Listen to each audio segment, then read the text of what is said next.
Halo, salam sehat alami bersama Pak Haris. Kali ini saya akan membahas masalah jahe merah dan jahe putih karena begitu banyak sekali yang bilang, Pak, mana sih yang bermanfaat jahe merah dan jahe putih? Tentu saja dua-duanya bermanfaat tergantung pemakaiannya. Di dalam konsep herbal medicine ada beberapa kaidah.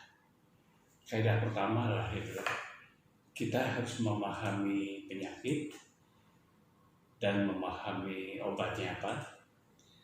Kedua, memahami tanaman obat untuk obat penyakit tersebut dan memahami tentang farmakologi serta farmakodinamik dari masing-masing herbal tanaman tadi, dan tentu saja harus tahu dosis terapinya berapa, efek sampingnya ada, dan tentu saja efek positifnya apa.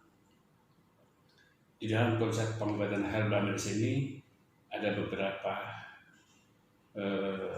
fungsi yang harus dipahami. Fungsi yang apa? Yang pertama, herbal medicine bersifat suportif, artinya bisa diberikan bersama-sama dengan pengobatan modern seperti obat-obat dokter. Keduanya adalah bersifat kuratif. Tentu saja dalam kuratif adalah dengan healing proses, itu cara tubuh memperbaiki sistem. Keduanya adalah herbal medicine bersifat protektif, justru melindungi organ-organ yang sehat dan yang holistik.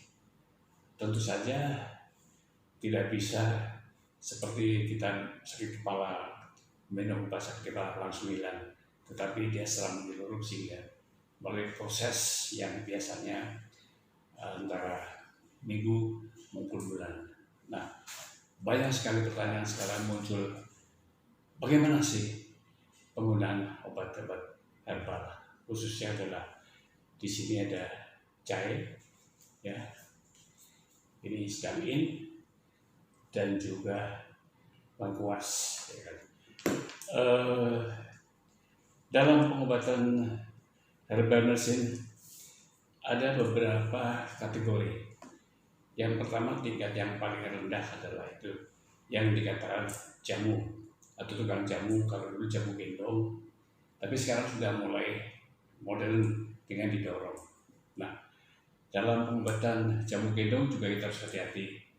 Apakah betul bahan-bahan yang digunakan itu murni dari tanaman? Karena akhir-akhir ini orang jual jamu sudah tidak seperti dulu lagi, tangannya nggak kuning lagi. Artinya dia dalam bentuk bubuk yang sudah jadi. Kita tidak tahu apakah itu betul-betul bubuk dari tanaman seperti kunyit, karena kalau kunyit pasti memberikan warna kuning, ya kan? Nah, ini harus hati-hati. Keduanya lah jamu modern. Jamu modern adalah jamu yang sudah diproduksi secara modern, seperti yang diiklan-iklankan di TV tadi. Yang ketiganya tentu saja dikatakan fitofarmaka. Inilah bentuk daripada tanaman yang sudah mulai proses yang panjang melalui penelitian dengan studi klinis. Itu tingkatan yang sudah lebih superior, dan tentu saja ini bisa dikatakan jamu fitofarmaka dan boleh klaim sebagai obat tradisional. Lebih atas lagi ialah nutraceutical, itu dari bahan-bahan alam ini diambil zat-zat aktifnya saja yang berguna untuk mengobati beberapa jenis penyakit, dan biasanya di dalam satu tanaman hanya satu indikasi yang boleh kita klaim. Di atasnya lagi ada yang lebih modern lagi yang dikatakan homeopati, itu dalam bentuk pengobatan yang sangat-sangat dalam bentuk yang sangat-sangat minim sekali, dalam bentuk yang lebih konsentrat lagi. Nah, masalah jamu, masalah jahe tadi. Jahe, orang kita berpikiran bahwa jahe yang pedas itulah jahe yang bermanfaat. Mungkin kalau untuk minuman betul, tetapi kalau untuk pengobatan tentu saja bukan itu. Kenapa? Karena ada dasarnya. Dasarnya dari mana? Tentu saja dari buku Pharmacopoeia Herbal Indonesia. Di dalam buku Pharmacopoeia Indonesia dikatakan jahe merah, ya kan, itu adalah mengandung sogol. Sogol adalah satu zat yang melalui ekstraksi adalah satu zat yang harus dibuang, karena di dalam jahe ini yang diambil zatnya bukan sogol tapi adalah gingerol. Gingerol berapa? Gingerol tipe 6, tipe 8, dan tipe 10. Jadi yang bersifat sebagai anti nyeri yaitulah gingerol, karena dia bisa memblokir, yaitulah yang dikatakan prostaglandin. Dan juga gingerol ini bersifat adalah anti inflamasi karena bisa mencegah lepasnya leukotriene. Dan gingerol ini sangat-sangat terkenal sekali di dalam dunia pengobatan. Jadi dasarnya mana? Tentu saja gingerol ini sudah mulai penelitian yang luar biasa, bahkan sudah dipresentasikan dalam Kongres Hematologi Apar, bahkan sudah masuk dalam Science of Nature.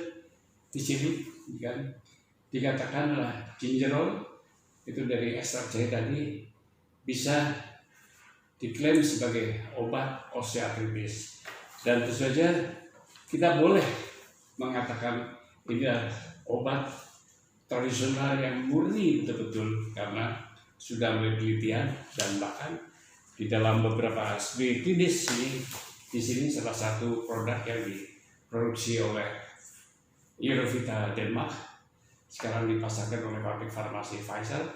Di sini dikatakan bahwa gingerol sudah melalui penelitian klinis melalui di Denmark, di Singapura, bahkan di Amerika melalui multi center studi. Jadi sudah melalui klinis itulah, dan ini boleh dikatakan sebagai ekstraksi murni dari jahe.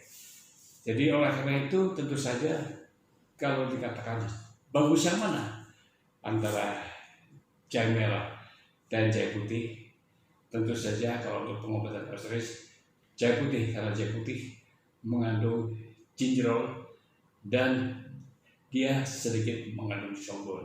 Sogol adalah zat yang harus dibuang melalui proses ekstraksi, biasanya didinginkan minus 30 derajat, maka ekstrak gingerol tidak rusak. Nah, jahe ini unik sekali. Kalau dimanaskan, justru yang keluar itu adalah zat yang berbahaya yang namanya sogol tadi. Nah, kombinasi gingerol dengan laos, ya itulah, atau alpina galanga ini akan sangat luar biasa mengatasi osteoartritis. Kenapa? Karena bisa memblokir pelepasan prostaglandin yang menyebabkan nyeri dan memblokir leukotriene yang menyebabkan.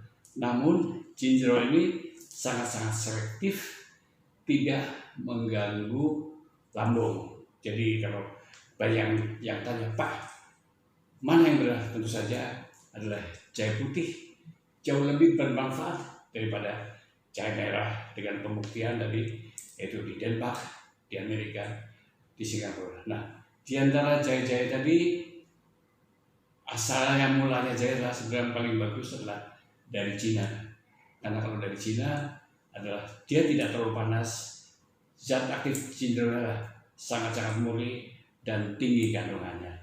Nah, tentu saja dalam pengobatan herbal medicine kita tidak boleh sembarangan gerak, karena harus mengikuti kaidah-kaidah di Indonesia. Itu pertama lah mengenai peraturan perundang-undangan di bidang obat tradisional dan obat fitofarmaka. Di sini dijelaskan jelas, ya kan, bahwa kebenaran semua informasi ya kan tercantum dalam dokumen itu. Dan kategori 1 adalah pendaftar obat tradisional yang Anda mengandung Simlisia berasal dari Indonesia dalam bentuk sediaan sederhana, serbuk, permen, pils, dodol, mungkin dalam bentuk cairan, itu adalah dikategorikan sebagai obat tradisional dan tidak boleh klaim sebagai obat murni. Dan biasanya ini Di dalam promosi-promosi juga tidak boleh overclaim, misalnya ini bisa meningkatkan kekebalan tubuh dan sebagainya, ini bisa meningkatkan sel T dan sebagainya, ya harus dibuktikan secara klinis. Kenapa? Karena di dalam pengobatan herbal di sini banyak sekali referensi seperti yang saya baca di sini, Dr. Guide Natural Medicine. Di sini juga bahwa jahe putih adalah sangat bermanfaat untuk mengatasi osteoartritis, dan tidak pernah disebutkan jahe merah karena tadi jahe merah tadi banyak merugikan karena banyak mengandung Shogol, satu zat yang akan mengganggu, bisa menyebabkan iritasi lambung. Dan juga di dalam buku Natural Health of Bible juga dikatakan juga memang jahe kuning tadi banyak mengandung adalah gingerol. Pertanyaannya, Pak, apakah sudah ada obat-obat di Indonesia yang mengandung ekstrak gingerol untuk mengatasi osteoartritis? Tentu saja sudah ada. Contohnya adalah seperti itulah Remak. Remak inilah salah satu produk tradisional import, itulah bahan baku dari Jepang yang diproduksi di Malaysia, dan dia mengandung gingerol, mengandung kurkumin, mengandung boswellia, dan mengandung beberapa zat-zat dalam bentuk ekstraksi untuk mengatasi rematik atau mengatasi osteoartritis maupun mengatasi radang sendi, terutama adalah rematik asam urat. Kenapa? Karena di samping ada gingerol juga ditambahkan dengan seledri bijinya dan batang seledri. Oleh karena pemirsa, pada saat kita membeli obat-obat tradisional harus hati-hati, apalagi sekarang banyak sekali dijual di TV-TV obat herbal bisa langsung mengatasi, langsung sembuh. Tentu saja itulah klaim yang overklaim, berlebihan. Dan saya ingatkan juga buat para laki-laki, karena begitu banyak sekali jual obat-obat kuat yang mengatakan adalah ini mengandung ginseng dalam bentuk serbuk yang dimasukkan di walidah. Tapi setelah saya coba membeli, saya coba sering beli, ternyata serbuk tadi mengandung, saya tidak tahu apakah mengandung ginseng karena rasanya manis. Kebetulan saya punya ekstrak ginseng ini, dan ini red ginseng, dan rasanya bahagia luar biasa. Jadi sepengetahuan saya tidak ada obat ginseng yang rasanya manis. Oleh karena itu pemirsa harus hati-hati, jangan coba-coba buat laki-laki minum obat kuat. Stop obat kuat. Untuk menjadi kuat tentu saja ada langkah-langkah dengan mengkonsumsi nutrisi-nutrisi yang disebut dalam bentuk produk itu kesediaan nutraceutical atau nutrisi yang diproduksi secara farmaceutical.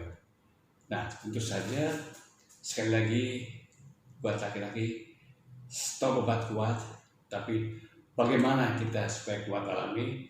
Ikutilah channel edukasi, yaitu di YouTube Ahmad Hartono channel, ya kan?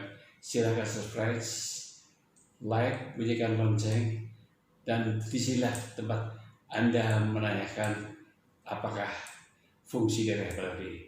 Sampai jumpa lagi dengan Ahmad Hartono, medical consultant dari Herbal Medicine. Terima kasih.